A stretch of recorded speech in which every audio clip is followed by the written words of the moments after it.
Vengo a ti, guíame, santifícame en ti. Quiero andar en tu verdad. Martes 22 de agosto. Hermanos, es un privilegio una vez más el poder compartir el mensaje de la bendita palabra de Dios. El texto para hoy está tomado de San Mateo, capítulo 19, versículos del 23 al 30. Doy lectura al Evangelio de este día, doy lectura a la palabra de Dios, en el nombre del Padre, del Hijo y del Espíritu Santo. Amén. En aquel tiempo Jesús dijo a sus discípulos: yo les aseguro que un rico difícilmente entrará en el reino de los cielos. Se lo repito, es más fácil que un camello pase por el ojo de una aguja que un rico entre en el reino de los cielos. Al oír esto, los discípulos se quedaron asombrados y exclamaron: ¿entonces quién podrá salvarse? Pero Jesús, mirándolos fijamente, le respondió: para los hombres eso es imposible, mas para Dios todo es posible. Entonces Pedro, tomando la palabra, le dijo a Jesús: Señor, nosotros lo hemos dejado todo y te hemos seguido. ¿Qué nos va a tocar? Jesús les dijo: yo les aseguro que en la vida eterna, cuando el Hijo del Hombre se siente en su trono de gloria, ustedes, los que me han seguido, se sentarán también en 12 tronos para juzgar a las 12 tribus de Israel. Y todo aquel que por mí haya dejado casa, o hermanos, o hermanas, o padre, o madre, o esposa, o hijos, o propiedades, recibirá 100 veces más, y heredará la vida eterna. Y muchos primeros serán últimos, y muchos últimos primeros. Hermanos, esta es palabra del Señor. Gloria y honor a ti, Señor Jesús. Las palabras que hoy hemos escuchado del Señor Jesús surgieron a partir del episodio que se dio con el joven rico, texto que leíamos y meditábamos el día de ayer, ¿verdad? Recordemos cómo este joven se le acercó a Jesús y le hizo la pregunta que muchas personas hacen, ¿verdad? ¿Qué tengo que hacer para entrar a la vida eterna? Y el Señor pues le dijo, o le dio la respuesta más sencilla, cuando le dijo: bueno, guarda los mandamientos. El joven preguntó: ¿cuáles? Y Jesús comenzó a mencionarle mandamientos que tienen que ver con nuestra responsabilidad hacia nuestro prójimo. Por ejemplo, cuando le dijo: no matarás, no robarás, no cometerás adulterio, no levantarás falso testimonio, honra a tu padre y a tu madre, y ama a tu prójimo como a ti mismo. Y el joven respondió contento: todo eso lo he guardado desde mi juventud, ¿qué más me falta? Y veíamos cómo el Señor Jesús le dijo: si quieres ser perfecto, ve y vende todo lo que tienes y reparte el dinero a los pobres, y luego ven y sígueme. Y la palabra de Dios nos dice que el joven se entristeció mucho, pues tenía muchos bienes. Y decíamos que lo que el Señor le estaba pidiendo es que practicara el amor a su prójimo, el que practicara pues la caridad, ¿verdad? El desprendimiento del materialismo. Ahora, es interesante cómo este joven no pasó la prueba. Y como el joven no la pasó, ante eso es que surgen las palabras que Jesús hoy ha dicho. Cuando dijo el Señor: yo les aseguro que un rico difícilmente entrará en el reino de los cielos. Estas palabras, hermanos, sorprendieron a los discípulos. Pero es importante que nosotros podamos entender estas palabras de acuerdo al contexto que Israel vivía. Porque en muchas ocasiones nosotros hemos utilizado estas palabras, ¿verdad?, para poder presentar el rechazo que de acuerdo a la religiosidad, pues Dios tiene contra los ricos y la amistad que tiene con los pobres. Pero es importante que nosotros hagamos una justa y, diría yo, pues adecuada interpretación de este texto.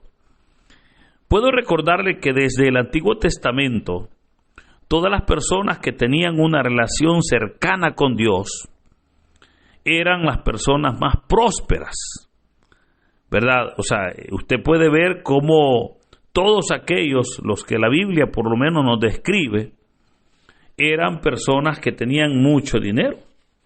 Y por esa razón es que los judíos creían que los ricos eran los que estaban más cerca de Dios, ¿verdad? Recordemos los grandes hombres de Dios, por ejemplo, el caso de Job, el caso de Abraham, un hombre que llegó a tener mucho dinero, muchas posesiones, muchos bienes materiales. El caso de Isaac, ¿verdad? De Jacob, de José, o sea, de todos esos grandes hombres de Dios, que ellos, pues, obviamente, con la bendición de Dios alcanzaron grandes riquezas.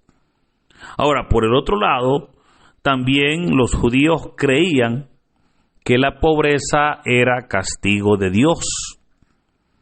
Pero algo bien importante por lo cual ellos consideraban que la riqueza era porque había una amistad con Dios, era porque había una relación entre riquezas y rectitud.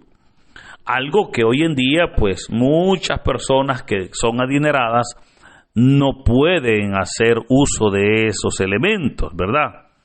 Porque lamentablemente hoy en día mucha gente quiere tener dinero, y ese pues es un deseo normal.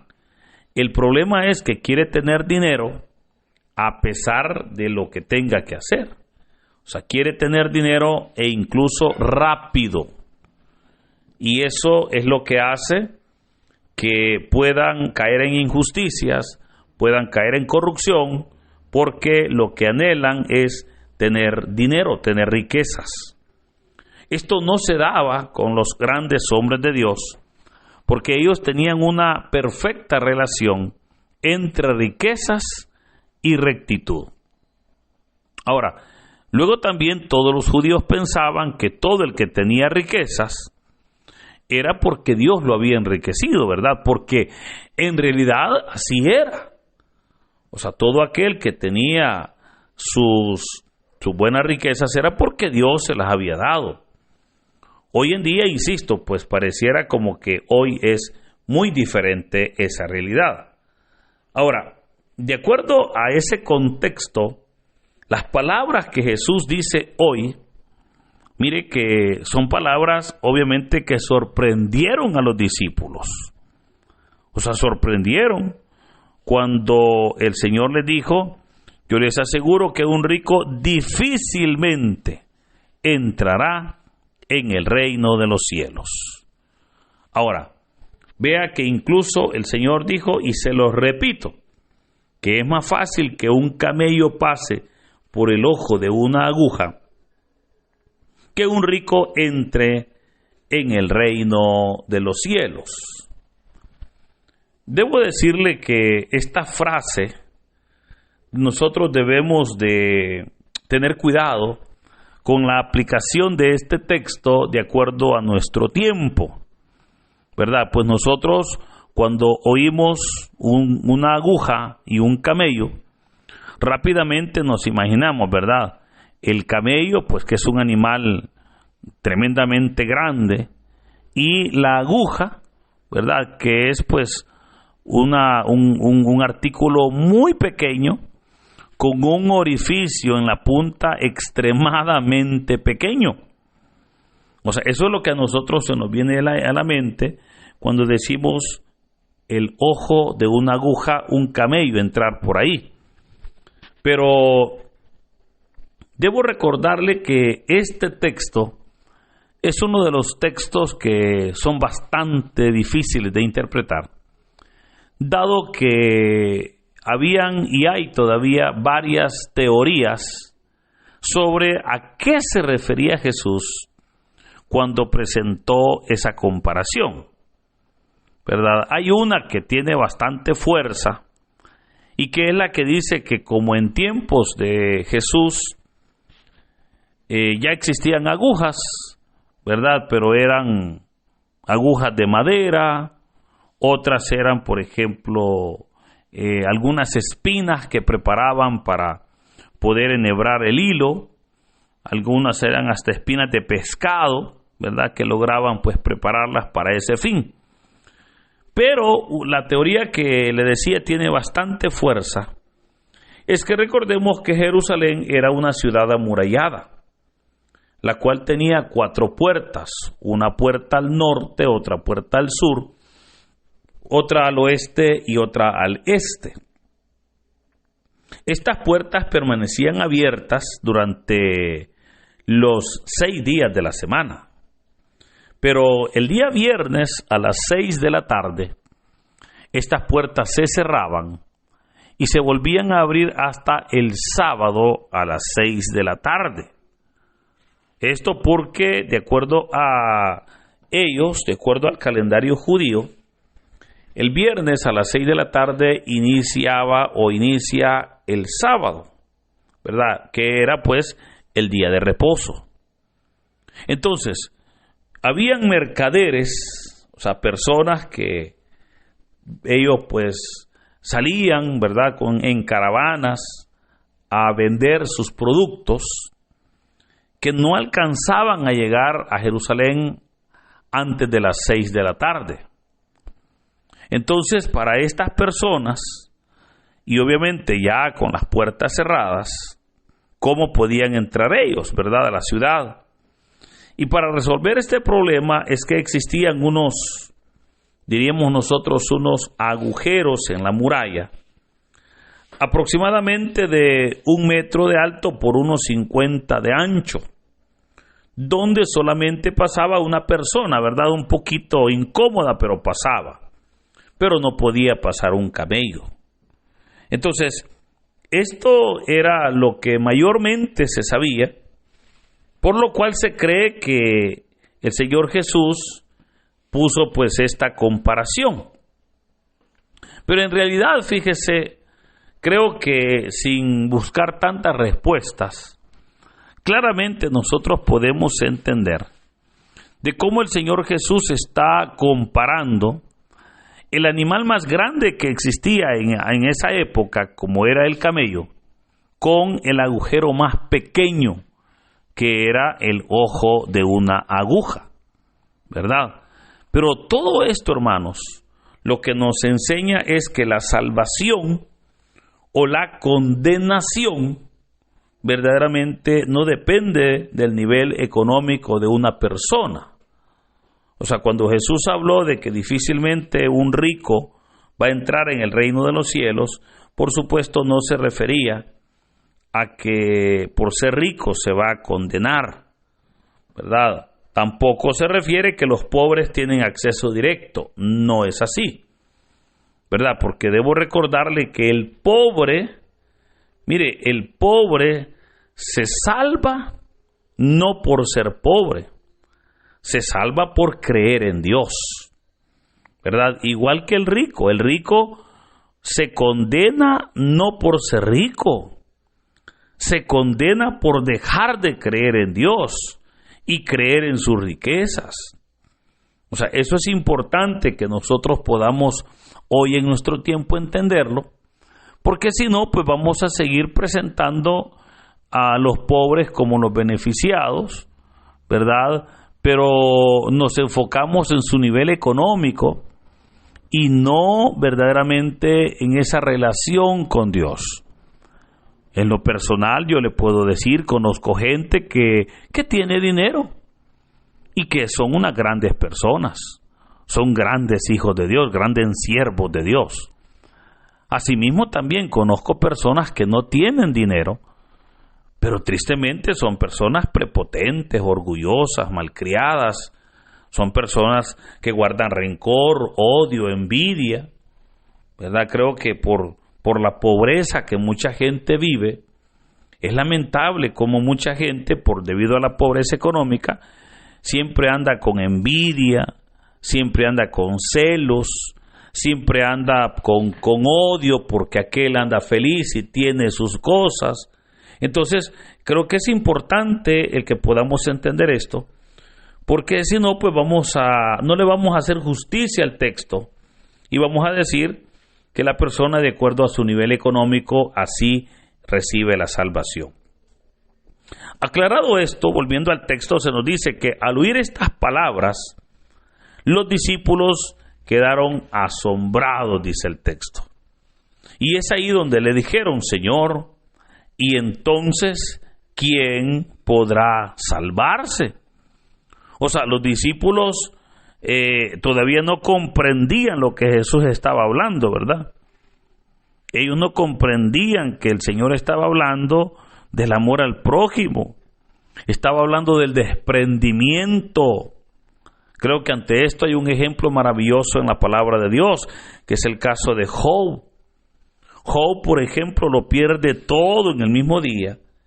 ¿Y qué dijo Job cuando perdió a sus hijos, sus ganados, sus cultivos, sus cosechas, su casa? Perdió todo. Job dijo: Dios me los dio, Dios me los quitó. Bendito sea Dios.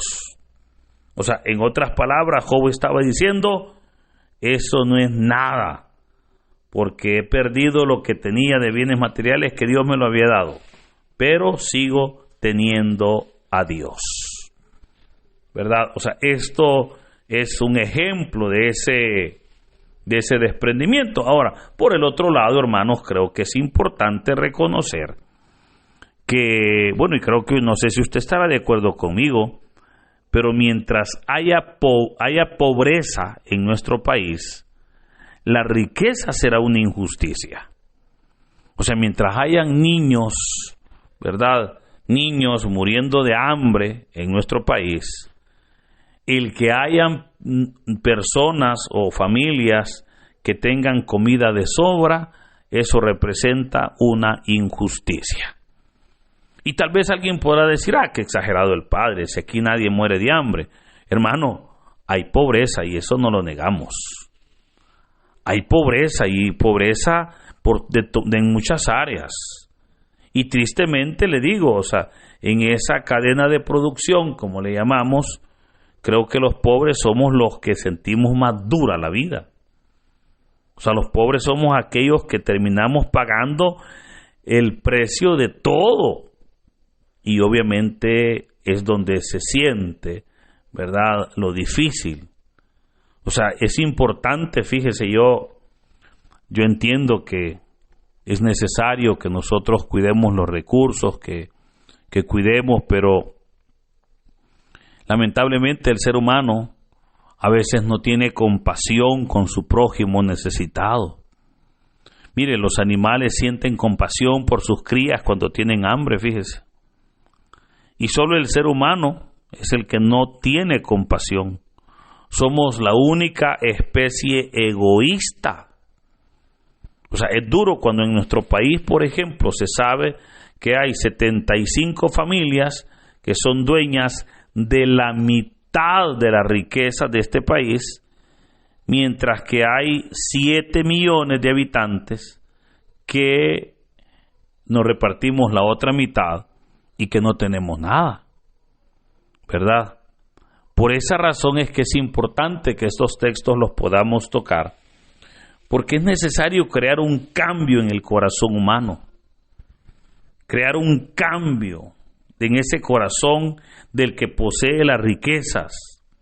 Por eso es que el Señor Jesús dijo: para los hombres es imposible, mas para Dios todo es posible. Ahora, ante estas declaraciones de Jesús, el apóstol Pedro le dice: Señor, nosotros lo hemos dejado todo y te hemos seguido. ¿Qué nos va a tocar? En otras palabras le dice: si para los ricos es imposible, ¿qué hay para nosotros que no tenemos nada? Pues lo hemos dejado todo, le dice.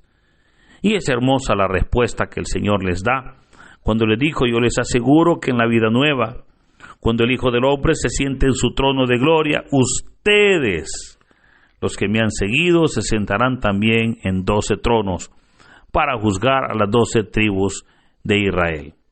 Acá el Señor está declarando que aunque sus discípulos materialmente no tenían nada, tenían la vida eterna, y con esto, hermanos, tenían un verdadero tesoro. Por eso creo que hoy es un buen día para comprender que Dios está esperando para que le adoremos, que nuestro nivel económico, hermanos, no nos asegura nada, sino más bien es nuestro corazón el que logra llegar a la presencia de Dios para recibir esa respuesta de bendición. Por eso, hermanos, que en este hermoso día el Señor nos bendiga, en el nombre del Padre, del Hijo y del Espíritu Santo. Amén.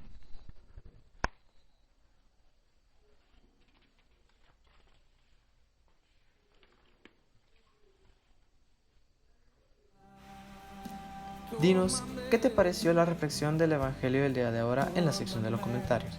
Si eres nuevo, te invitamos a que formes parte de esta comunidad y compartas el Evangelio no solo a tus seres queridos, sino también a otras personas que estén necesitadas de escuchar la bendita palabra del Señor.